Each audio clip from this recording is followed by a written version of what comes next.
guys good morning মানে কি হ'ল এথেনে মোৰ গুড মৰ্ণিং হৈছিল আমি দেৰিকৈ উঠিছোঁ আজি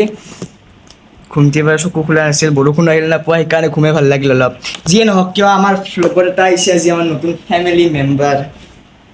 এক্সাইটেড হৈ আপোনালোকক দেখুৱাওঁ কাৰ হয় আমাৰ ফেমিলি মেম্বাৰটো এক ছেকেণ্ড হা আমাৰ নতুন ফেমিলি মেম্বাৰটো হৈছে এইটো শ্বেৰী শ্বেৰী হাই চে হাই এইটো আমার নতুন ফ্যামিলি মেম্বার সিজু ডগ পপ্পা যে দেখো এই তো আমার নতুন ফ্যামিলি মেম্বার এটা আইসে সরি এই মুখে গাইস কেনে লাগছে একবার কমেন্টত কপো কুকুরটো যে মই তো মোর হের পয়সা দিয়া দিছো ইউটিউবৰ পয়সা দিতোই নহয় এইটো তাৰমানে আন্টি এটাই দি গৈছে তো আমাক ৰাখবা সো যদি